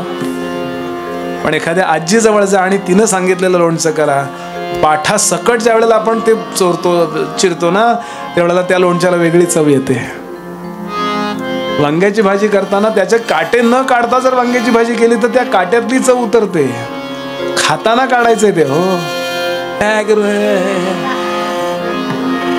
मी कशाला बोलताय थोडं विनोदाने, तुमची वांग्याची भाजी असो नाही तर परमार्थ असो, दोन्ही गुरु किंवा सद्गुरूंकडं जाऊनच ते समजावून घ्यावं. समर्थ सांगतात म्हणून जाणणे नव्हे सामान्य. या गोष्टीला कमी समजू नका, प्रत्येक गोष्टीत वाकबगार होण्याचा प्रयत्न करा, काही करा तुम्ही समर्थ सांगतात, पण त्यात स्पेशलायझेशन मिळवा. मी ही गोष्ट खूप, आणि याला फक्त मन लावून ती गोष्ट करा एवढंच साधन आहे हो. आणि गुरुचं ऐका. म्हणून जाणणे नव्हे सामान्य, जाणता होईजे सर्वमान्य, काहीच नेणता अमान्य सर्वत्र करीती. किती सूक्ष्मात गेलेत समर्थ. आणि ज्याचा परमार्थ नीट नसतो, प्रपंच नीट नसतो, त्याचा परमार्थही नीट नसतो. आणि म्हणून समर्थ आता धोके सांगतायत. न जाणता जर आपण राजकारण केलं तरी कसे धोके होतात, न जाणता आपण, याचा विचार आपण उद्या करूया. उद्या सकाळी 9ला कथा आहे. 9, 9:15, 9:30च्या दरम्यान, मॅक्झिमम 9:30च्या दरम्यान कथा. 9लाच या, कारण आधी स्तोत्रबित्र व्हायला 15-20 मिनिटं लागतातच. 9:30ला कथा सुरू होईल, 12:30 पर्यंत कथा समारोपित होईल. आणि 12:30ला सगळ्यांना, मी उपवासच केलाय आजपासून, असो श्रोते हो. अवघड असेल, मध्यम असेल, साधा असेल, पण जो काही विषय प्रतिपादित झाला तो आपण सगळ्यांनी ऐकून घेतला. याबद्दल खूप खूप मनापासून धन्यवाद देतो मी आपल्याला. आपली इथली उपस्थिती ही मला अभ्यासाला प्रवृत्त करणारी आहे. श्रोते हो, अत्यंत सकारात्मकतेने भरलेला हा परिवार आहे. एरवी मला सगळं कुठं गेलो तर त्यांचा उत्साह आधी वाढवावा लागतो. अरे हे ऐका, फार महत्वाचं आहे. मग कुठं त्यांचे चेहरे जरा असे होतात बऱ्याच ठिकाणी. पण इथं आल्याबरोबरच इतकी अगदी बाहेर रांगोळीपासून सगळी सकारात्मकता असते. ही सगळी छोटी छोटी मुलं, कोणी रांगोळी घालतं, कोणी अमुक करतं, कोणी तमुक करतं. उत्तम कला उपासक आहे तिथे, सगळे श्रद्धेनं बसतात. म्हणून मला खूप वेळा वाटतं, मी माझ्या मुलांनाही सांगतो, कुठं जाऊ नका, पण इथे जा. माझा मुलगा आता परदेशात गेला, मी बाकी कुठं नाही, त्याच्या सरांकडे पाठवला आणि ताईंकडे पाठवला. त्यांना भेट, 10 मिनिटं फक्त भेट आणि जावं, की काही नको. त्या 4 वाक्य बोलतील तरी तुझ्या सकारात्मकता येऊन जाईल. सांगायचा भाव असा, मला समर्थ दरवर्षी इथे काहीतरी घ्यायला पाठवतात, शिकायला पाठवतात. आणि माझं भाग्य आहे की मी अशा परिवाराशी जुळला गेलो. आणि मिलिंद तुळाणकरांना मी धन्यवाद देईन की त्यांच्यामुळे मी आपल्याकडे इथे आलो. ते आत्ता कुंभमेळ्यात जलतरंग वाजवत आहेत. बरं, आजच सकाळी त्यांचा फोन आला, म्हणे आंघोळ उद्या करणार आहे. म्हटलं आधी ते जलतरंग वाजून नंतर आंघोळ करा, सर्दी झाल्यावर नको. असं गंमत केली. खूप चांगले मित्र आहेत माझे लहानपणापासून. असो, इथेच विरमतो. या परिवारच्या पाठीशी सगळ्या अर्थानं उभे राहा एवढी विनंती करतो.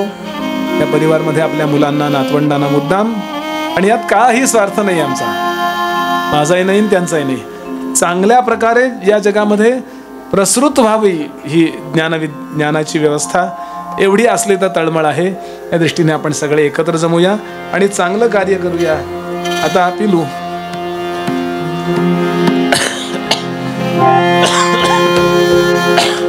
असा दासबोध लिहिणारे समर्थ समाधी रूपानं सध्या कुठे आहेत? सज्जनगडावर आहेत. आता मोठा उत्सव चालू आहे गडावरती, सज्जनगडावर. 2 दिवसांनी मला तिथे जायचंय, तिथेही कीर्तन करायचंय, समाधी समोर कीर्तन करायचंय. 2-4 कीर्तन आहेत. इथेच थांबतो आणि आपण त्या सह्याद्रीगिरीचा तो श्लोक म्हणूया. सह्याद्रीगिरीचा विभाग विलसे मंदार शृंगारी, नामे सज्जन जो नृपे वसविला, श्री उर्वशीचे तिरी, साकेताधिपती कपी भगवती, हे देव ज्यांचे श्री, तेथे जागृत रामदास विलसे, जो या जनावधरी, शुका सारिके पूर्ण वैराग्य ज्याचे, वसिष्ठा परी ज्ञान योगेश्वराचे, करी वाल्मिका सारिका मान्याचा, नमस्कार माझा सद्गुरु रामदासा. जय जय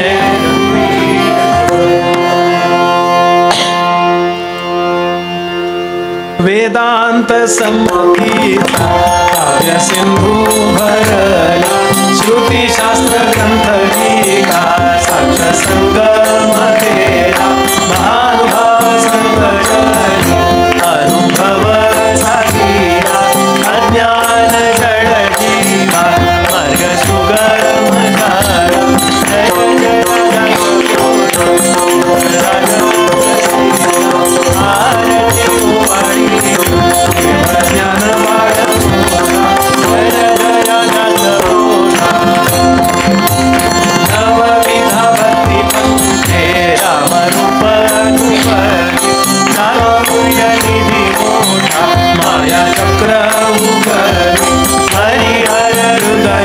से कुया प्रगट